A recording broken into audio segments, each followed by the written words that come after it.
Hello friend, welcome back to my channel नारी की दुनिया।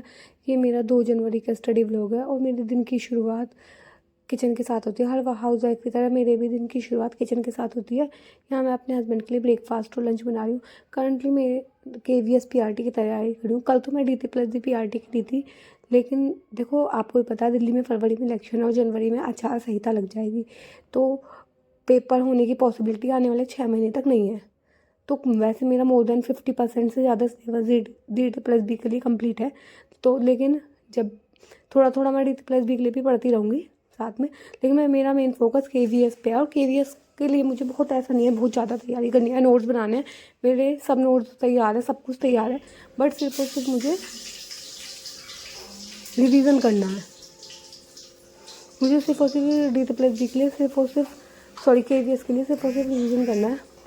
और मेरे नोट्स के बारे में भी सब पूछते हैं, तो मैं देखो पुरानी वीडियो में काफ़ी कुछ बता चुकी हूँ कि मैंने कहाँ से नोट्स बनाए या कहाँ से क्या क्या किया, तो मैं हर चीज़ बता चुकी हूँ। तो अभी मेरा मेन फोकस KVS पे ही है।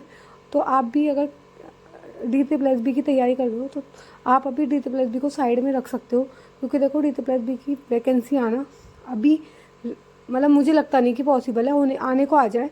देखो आचार संहिता लग जाएगी अब, तो मेरा फोकस KVS के लिए हो गया, क्योंकि हमारा टारगेट सिर्फ और सिर्फ ये है कि एक सीट पक्की करनी है। डजेंट मैटर कि वो हमें KVS में मिले या DT+B मिले, टारगेट तो DT+B पे ही था। क्योंकि DT+ मतलब मैं गुड़गांव में रहती हूँ अपने हस्बैंड के साथ, तो दिल्ली पास पड़ता है और KVS में कहीं भी जॉब दे देते हैं। लेकिन हमारा जो भी होगा होना चाहिए कि हमें कहाँ जॉब मिले। एक टारगेट हमारा टारगेट होना चाहिए, एक सीट मिल जाए चाहे कहीं भी मिल जाए। और हम फिर हाउस वाइफ है, हमारे लिए तो टाइम मैनेज करना, घर के साथ काम करना, ये बहुत एक चैलेंजिंग रहता है जो अनमैरिड है उनके लिए। क्योंकि जब मैंने KVS की तैयारी करी थी, जब मेरी शादी नहीं हुई थी, मैंने शादी से पहले ही एग्ज़ाम दिया था, तो मैं ज़्यादा मैक्सिमम टाइम सिर्फ पढ़ाई को डिवोट करती थी। और जितना टाइम पीरियड मिला था, लगभग 2.5 महीने मिले थे, उन्हीं 2.5 महीने में मैंने सारी तैयारी करी थी। ऐसा नहीं मैंने कोई नया पढ़ा था। हाँ, मैं ट्यूशन पढ़ाती थी, ये प्लस पॉइंट था, बाकी कोई एज सच मैंने नहीं पढ़ा था। तो यहाँ मेरे घर के सारे काम हो गए थे, मॉर्निंग के सारे टोटल काम कर लिए थे मैंने, और फर्स्ट स्टडीज लोड करने आ गई हूँ। तो ये मेरे कंप्यूटर के नोट्स हैं जो मैंने KVS के टाइम बनाए थे। तो आज मेरे को उनका कंप्लीट रिवीजन करना है, क्योंकि कंप्यूटर 5 नंबर का आएगा और मैं ये नहीं है कि मैं ज़्यादा टाइम कंप्यूटर में लगा दूँ। तो मुझे ये था आज सारा कंप्यूटर रिवाइज़ करना है जितना भी होगा। और इसके मैंने बहुत सारे बीच बीच में क्वेश्चन भी लिख रखे हैं, वो क्वेश्चन भी रिवाइज़ करूँगी। और किसी ने मुझसे पूछा था आपने कंप्यूटर के नोट्स कहाँ से बनाए, तो वैसे मैं बता चुकी हूँ मैंने कंप्यूटर के नोट्स कहाँ से बनाए। अरिहंत पब्लिकेशन की बुक थी, एग्जैक्ट मुझे तो कोई याद नहीं कौन सी बुक थी, लेकिन अरिहंत पब्लिकेशन की बुक थी और मैंने उसकी ऑनलाइन PDF निकाल ली थी। मैंने कोई मतलब बुक परचेस नहीं किया। और काफ़ी लोग पूछ रहे हैं कि आपने कोई कोर्स लिया, मैंने कोई सिंगल कोर्स नहीं लिया था, मैंने कोई भी कोर्स नहीं लिया, सेल्फ स्टडी करी थी। और मैं सारे रिसोर्सेज बता चुकी हूँ। EVS के लिए मैंने वीडियो बना रखी है, मैं EVS के लिए एक और बना दूँगी, क्योंकि लोगों को मिलती नहीं है।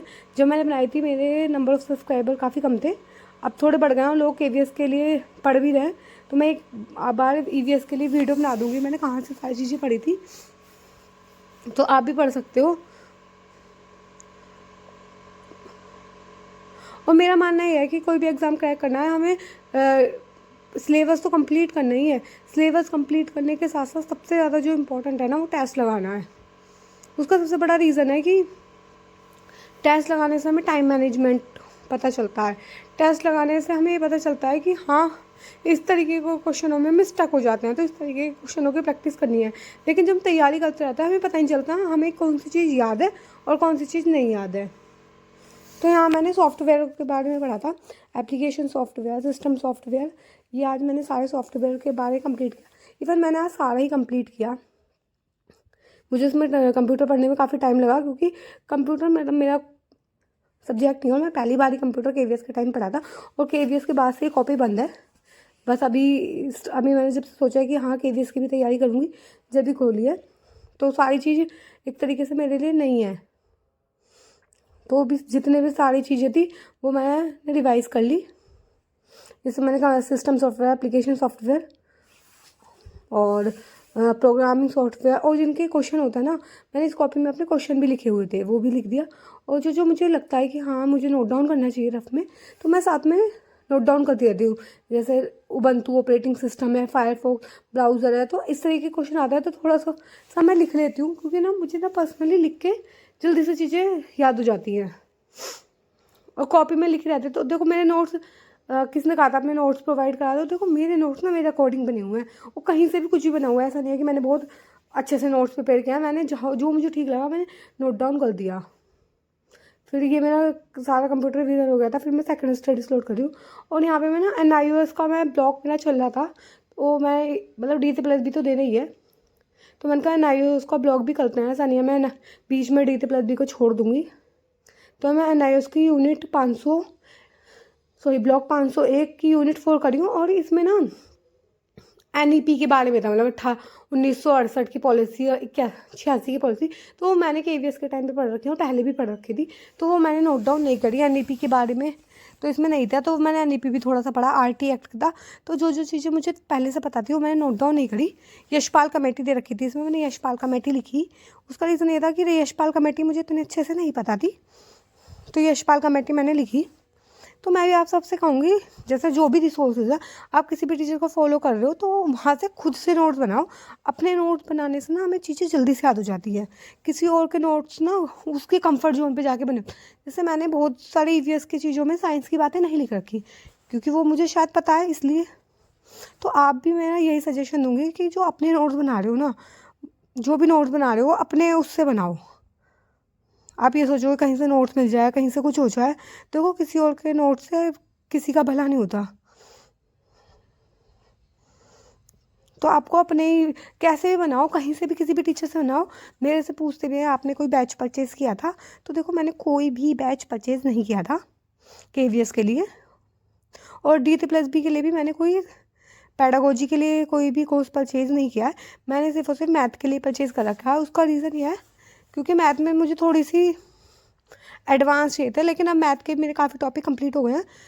मेरा मोस्ट सेक्शन D++ में पैडागोजी का ही बचा है क्योंकि मैं NIOS पढ़ रही हूँ, और आपको NIOS पढ़ोगे तो आपको पता होगा कि हर ब्लॉक में एक 15 20 यूनिट है, मतलब 16 17 है, और एक दिन में एक ही यूनिट हो पाती है, इससे ज़्यादा यूनिट नहीं हो पाती। तो अभी मेरे 4 ही ब्लॉक कंप्लीट हुए हैं, 5वां चल रहा है और 10 ब्लॉक हैं ऐसे।